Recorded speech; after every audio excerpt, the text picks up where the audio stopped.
Hi friends, എല്ലാവർക്കും പുതിയൊരു വീഡിയോയിലേക്ക് സ്വാഗതം. കാലിക്കറ്റ് യൂണിവേഴ്സിറ്റി ഡിഗ്രി അഡ്മിഷൻ 2024 ബന്ധപ്പെട്ട് നിങ്ങളുടെ തേർഡ് അലോട്ട്മെൻറ്റ് പ്രസിദ്ധീകരിച്ചിട്ടുണ്ട്. വെബ്സൈറ്റ് ലിങ്ക് ഡിസ്ക്രിപ്ഷൻ ബോക്സിൽ കൊടുത്തിട്ടുണ്ട്. ആ ഒരു ലിങ്കിൽ ക്ലിക്ക് ചെയ്ത് നിങ്ങൾ വരുമ്പോൾ ഇവിടെ നിങ്ങൾക്ക് തേർഡ് അലോട്ട്മെൻറ്റ് ക്ലിക്ക് ചെയ്യുന്നത് കാണാം. അത് ജസ്റ്റ് ക്ലിക്ക് ചെയ്ത് നിങ്ങളുടെ ക്യാപ് ഐഡിയും സെക്യൂരിറ്റി കീയും കൊടുത്ത് ലോഗിൻ ചെയ്തതിന് ശേഷം നിങ്ങളുടെ അലോട്ട്മെൻറ്റ് നിങ്ങൾക്ക് ചെക്ക് ചെയ്യാവുന്നതാണ്. ഈ തേർഡ് അലോട്ട്മെൻറ്റുമായി ബന്ധപ്പെട്ടുള്ള ഡീറ്റെയിൽസ് നോക്കാം. അപ്പോൾ ഈ ഒരു തേർഡ് അലോട്ട്മെൻറ്റിലാണ് നിങ്ങൾക്ക് ഫസ്റ്റ് ടൈം അലോട്ട്മെൻറ്റ് ലഭിക്കുന്നത്. അതായത് ഫസ്റ്റ് സെക്കൻഡ് അലോട്ട്മെൻറ്റിൽ നിങ്ങൾക്ക് അലോട്ട്മെൻറ്റ് ലഭിച്ചിട്ടില്ല. തേർഡ് അലോട്ട്മെൻറ്റിലാണ് നിങ്ങൾക്ക് ആദ്യമായിട്ട് അലോട്ട്മെൻറ്റ് ലഭിക്കുന്നതെങ്കിൽ നിങ്ങൾ മാൻഡേറ്ററി ഫീ അടയ്ക്കേണ്ടതാണ്.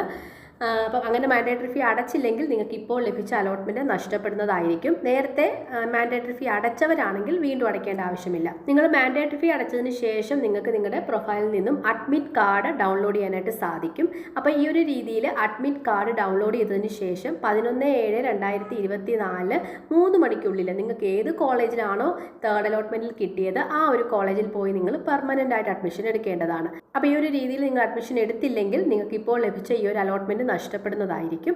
ആ ഒരു കാര്യം ഓർക്കുക. ഇനിയിപ്പോൾ സെക്കൻഡ് അലോട്ട്മെൻറ്റ് വന്ന സമയത്ത് നിങ്ങൾ പെർമനൻ്റ് ആയിട്ട് കോളേജിൽ പോയി അഡ്മിഷൻ എടുത്തതാണ്.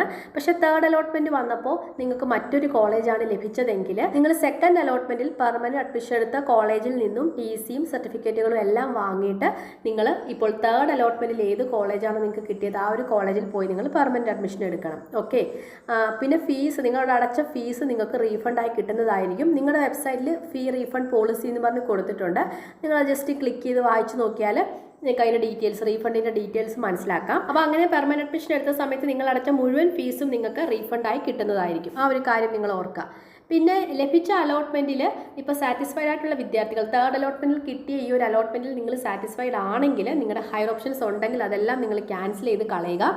അല്ലെങ്കിൽ ഇനിയും വരുന്ന സപ്ലിമെൻ്ററി അലോട്ട്മെൻറ്റിൽ ഈ ഹയർ ഓപ്ഷനിലുള്ള ഏതെങ്കിലും ഒരു കോളേജ് കിട്ടുവാണെങ്കിൽ നിങ്ങൾ അങ്ങോട്ട് മാറേണ്ടതായിട്ട് വരും. അതിപ്പോൾ നിങ്ങൾ തേർഡ് അലോട്ട്മെൻറ്റിൽ പെർമനന്റ് അഡ്മിഷൻ എടുത്താൽ പോലും ഹയർ ഓപ്ഷനിലുള്ള ഏതെങ്കിലും ഒരു കോളേജ് നിങ്ങൾക്ക് കിട്ടുവാണെങ്കിൽ അങ്ങോട്ടേക്ക് മാറേണ്ടി വരും. അതുകൊണ്ട് തൃപ്തരായിട്ടുള്ള വിദ്യാർത്ഥികൾ ഹയർ ഓപ്ഷൻസ് ക്യാൻസൽ ചെയ്ത് കളയുക. അപ്പം ഈ ഒരു തേർഡ് അലോട്ട്മെൻറ്റിന് ശേഷം നിങ്ങൾക്കൊരു എഡിറ്റ് ഓപ്ഷൻ വരുന്നുണ്ട്. ലേറ്റ് രജിസ്ട്രേഷനും അതുപോലെ എഡിറ്റ് ഓപ്ഷനും അവൈലബിൾ ആകും. ആ സമയത്ത് നിങ്ങൾക്ക് സപ്ലിമെൻ്ററി അലോട്ട്മെൻറ്റിലേക്ക് പുതിയതായിട്ടൊക്കെ ഓപ്ഷൻസ് കൊടുക്കാനുള്ള അവസരം ഉണ്ടാവും. അപ്പം ഇത്രയും കാര്യങ്ങളാണ് നിങ്ങൾ തേർഡ് അലോട്ട്മെൻറ്റുമായി ബന്ധപ്പെട്ട് ശ്രദ്ധിക്കേണ്ടത്. അപ്പോൾ അലോട്ട്മെൻറ്റ് ചെക്ക് ചെയ്യാത്തവരുണ്ടെങ്കിൽ ചെക്ക് ചെയ്ത് നോക്കുക. ഏറ്റവും ലേറ്റസ്റ്റ് അപ്ഡേറ്റുമായിട്ട് കാണാം. അതുവരെ ബൈ. താങ്ക്